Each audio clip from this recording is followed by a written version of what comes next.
and welcome to an IC3D tutorial. Today we'll be looking at how to create a cap. So more specifically, how to create a ribbed screw cap. First things first, we want to actually get a good reference of what we'll be building. So again, I never like to work off of memory. That is just a cause for bad things to happen. So what we want to do is actually get a good picture of our cap. So the cap I'll be using are going to be this picture here. This is very generic, more of like an old soda cap or something like that. But again, I pulled the image off of just Google Images, and I'm just going to be using this as my reference. So once you've gotten a reference, you want to then create the actual pattern that goes into the ribbing of the cap. So we're going to actually jump into IC3D, and we're just going to look at what tool we're going to use today. So I'm going to get rid of my cap here, and the tool that is going to be used is the Shape Modeler tool. So this is a very, very powerful tool in terms of what we can create and what we can do with this. Now, as you can see, I've already got my cap in here ready to go, but I just wanted to show you a little bit on how the Shape Modeler tool works. So the tool uses these shapes inside of your shape library to then create different custom things. So what I mean by that is it takes the shape information, and so in this case, if I just show you at this top point, it is a circle. So if I look at that, we've got a circle there. And if I replace that circle shape with this, say, gummy bear shape, that circle then gets turned into my gummy bear. And then it'll try to transition into the next shape, and the next shape being another circle. So using this base, this kind of basic dragging shapes in and then creating this nice fully flushed 2D, 3D model, this is going to be the technique that we'll be using to actually create this. So first things first though, we need a good starting shape. So we need something that has bumps on it and can actually be fully that ribbing texture in here. So to create that, we're actually going to be looking at Illustrator. So the shape that we'll be creating is, I'm actually going to be using the star tool. This is actually an absolutely wonderful tool. So if you click right in the middle there, we can give it like 80 points, something like that. And that will then create this, this very, very complicated shape here. So what we're doing with this shape though is pretty easy. All I'm going to have to do is just grab the outer shape. So you're just aiming to grab all of these. Whoa, don't want to move them there. We're just aiming to grab all these little points, because we're actually going to be taking these points and pushing them in. Because again, we're creating that shape for the ribbing of the cap, so we want as many little bumps as we can get. So in this case, I've grabbed them all, and then I'm just pushing them all in, and now I've created this nice bumpy shape. But what we want to do next is actually export this out. So we're going to go into File, Export As, and we're just exporting this out as a DXF.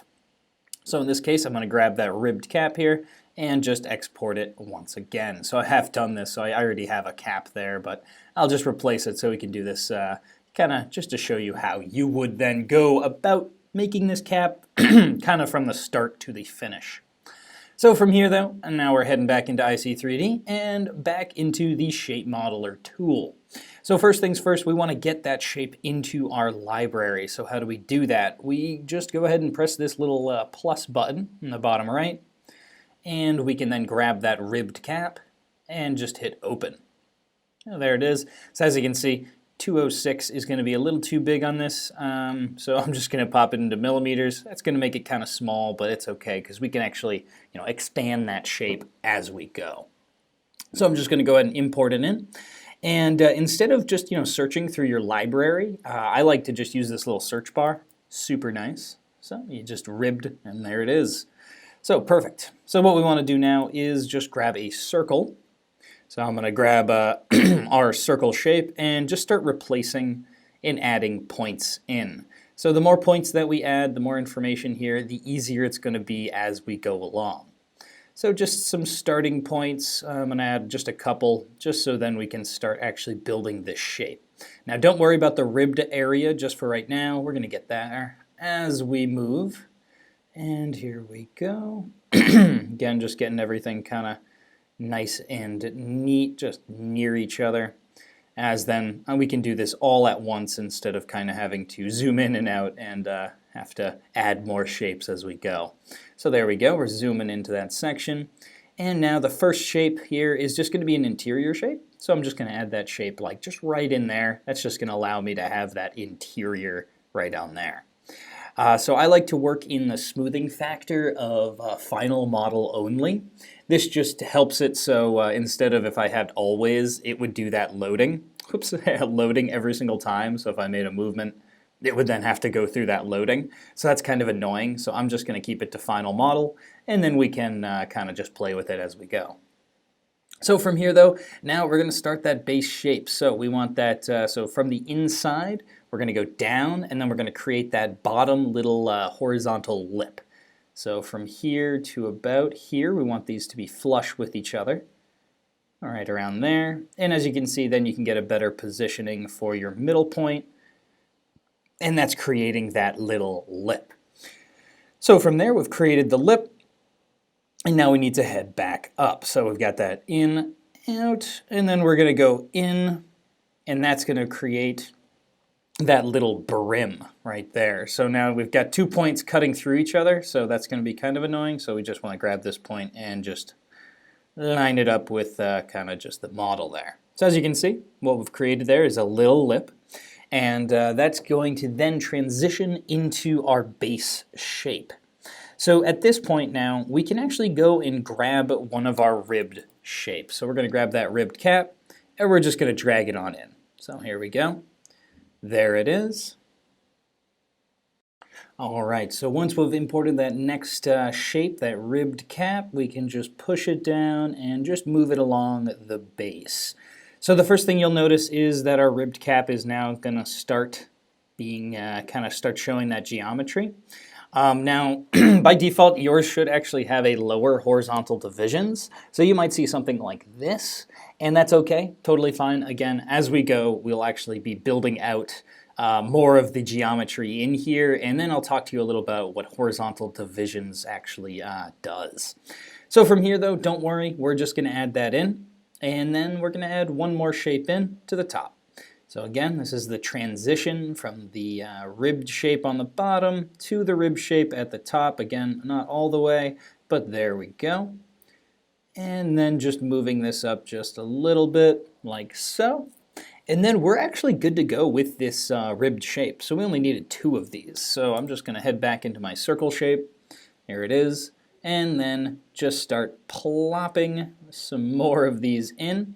Now what I did want to make is that little transition, so it does have like this little lip there, and you can see that, so like kind of see that right there in the design of the cap itself. So I just wanted to add that in. And then just a little bit of a transition, so this is now going to be our arc onto the first point.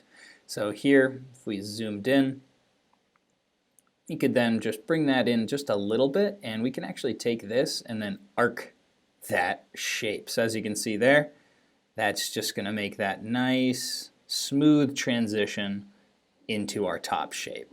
Now we can make this a little shallower by dropping the shape down a little bit, but what you really want is just that nice, smooth transition. So that's looking really good. So from there, now next shape we're going to want to put in is this little bump. So as you can see, it goes up into that smooth top, and then it has a small little circular bump there. So we want to add that in. That's actually super easy to add in. So we just need, we can either do it by just adding in there. So as you can see, zooming in a little, that shape is now going to hit that curve and then go straight up. Now to make it look just a little nicer, I'm actually going to add a curve to it. So that's using this tool here. And what that's going to do is just add a nice transition curve that then goes from here up into here. And if we wanted to, and of course we're going to, because we want to add as much detail into this as we can. So as you can see, adding a shape though sometimes replaces the shape that you were just working with, so it can get a little annoying. But if you zoom out a little bit and add your shapes in, it's not too big of a deal. But just know that if you do replace a shape, you will need to just add that curve back in. It kind of loses its curve kind of like setting. So you just need to add that curve back in, and then this little shape here is actually a transition for the bevel. So this is to add a very smooth transition from here into that next flat part. So again, not necessary, but I wanted to add as much information to this as we could. So I'm going to bring my top shape down a little more. So as you can see, our shape is slowly building out. And what we need to add in now is the smooth top into this little dimple, and then we need that little plastic piece that I'm assuming pops off from the mold, and that's what gives it that, that little dimple right there in the middle. So I'm going to add a couple more points, and these are all just regular, again, regular circle shapes, so nothing too crazy. And then I'm just going to position this roughly in that same spot as that divot there. So from there, we can then take our next shape and then sink it in, because this is going to then turn into our divot. So as you can see, that divot is now being created. So if I zoom into here, we're just then going to angle it a little bit down, and of course adding a nice curve, because then that will make that divot just that smooth, nice curve in, and then we'll make this top point here just connect up just a little bit above our line, and then of course adding another curve to then make it a nice dimple. Now that dimple is a little big, so I am just going to adjust it slightly. There we go. That looks a little better. Looks more like a little plastic piece that kind of got left over. And like that, we've got our cap. Well, actually our interior is not looking amazing, so let's just go back into there. And I don't add too much detail to the interior because, again, if your plan is to screw this onto the top of a bottle, you don't really need the information in there. But, of course, if you are going to unscrew this and, show the inside, or at some point the inside is going to be revealed a little, I would then, definitely go in and add that extra little bit to the actual inside of the model, and then make that maybe like a smooth transition to the top. Now, from here, I'm actually pretty happy with what this looks like. We do need to talk about horizontal divisions, though, because we're going to need a couple more divisions here. So what is horizontal divisions? So the easiest way is actually to bring it down to 4, because 4, as you can see, has turned my nice circular cap into a box. So we've got a box here now. And what this is actually doing is 4, so the number value is 4 here. This is giving it 4, 1, 2, 3, and 4. So 4 points along the horizontal, so meaning along this horizontal divisions here. So, and again, the easiest way, 14. Now we've got 1, 2, 3, blah, blah, blah, blah, 14. So as you can see, using that, and as it compounds up, you get more polygonal information inside of here. Now, why this is important is because our ripping requires a lot of polygons, so a lot of these actual 3D faces to then create those intricate details. So we actually need to then increase this up to a point where it actually looks much nicer. So as you can see, roughly around 300. Now it doesn't need to be that high. If we actually went into an always smoothing, we could probably get away with a little lower. So as you can see, probably around 240.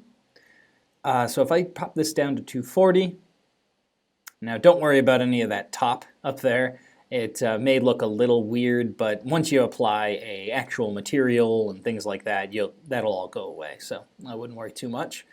Really what you're worrying about is getting that ribbing on the side here to look as best as it can. So of course, again, this is all to visual eye. So once you're happy with the side of it and how many, kind of how much information is actually in there, you can then add this to the scene. Now, of course, I'm just going to do final model only, and then I'll just add maybe up to like 300. That should be fine. So from there, I do want to save this. Gotta save this. This is just going to allow us to then re-import. So if you ever need this load, if we ever need to come back to this cap for whatever reason, we don't actually have to build this cap again. This is all just, we can hit load and it'll load the cap perfectly for us. So I'm just going to go ahead and load that up. And I'll just save this as, again, ribbed cap or just something like that.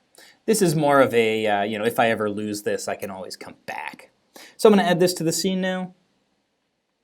And there we go. So not too bad. So first things first, though, we do want to go ahead and give it a nice color. So let's go ahead and just grab like a nice printed card. Or actually, let's grab a plastic. It's a nice plastic cap.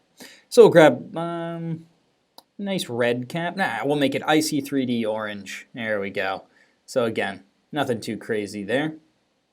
And the real check to see if this thing is looking good, because I am a little worried about this kind of shadowing on the top, is to actually pop it into the ray tracer. So I'm going to swap those views right there. So this is my RAS ray tracer. And I'm just going to take a view, just take a look real quick. That is what I'm looking for. And I think this is going to be a good looking cap. So that's good stuff. Nice. All right, so from here though, we just want to go ahead and add this now to a bottle, to an actual thing. So let's go ahead and head into our model library, and let's just grab something like this Boston round bottle. I'll just drag it in, and our cap is a bit too large, which is fine, because we can go into our transform tool, hit that scale all together, and we're just going to drop this right down into position. There it goes. Head into our transform. And a lot of people actually don't know what this little tool here in the middle that pops up is called. These are called Gizmos. So a little fun fact for you. So as you're learning, these are called Gizmos. So this is the scale gizmo, and this is the transform gizmo. So as you can see, yeah, cool, right? You'll learn something new. And now from here, that is looking fine. So as you can see, all I did was just drop that scaling to 49%. So we can always upscale that for a bigger cap, or squish it, or do anything. Again, this is a 3D world, so we really want to be able to reuse our assets so we can do things very fast and quick. That's all about the quickness. So in this case though, setting this up for a nice render, because our cap is looking good. And I'm just going to switch this over to a white background. Nice. And then just swap those render views and take a look at what we've created. Hey, that looks pretty darn good. Yeah, I'd send that off for a final render. All right, well, I hope you guys enjoyed today's tutorial. Again, mainly we were looking and focusing on creating the cap itself. So I hope you got some good tips, some good tricks in there with the shape modeler tool. Super powerful tool.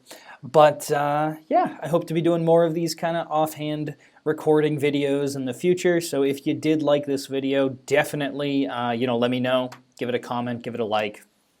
But mostly just, let me know what you guys want to see. So what are you creating? What are you doing? How do I create this? How do I go about creating that? Again, this is what this series aims to do, is to just bring a little more kind of tips and techniques to IC3D and to IC3D's user base. So I hope you guys enjoyed, and have a great rest of your week. Take care.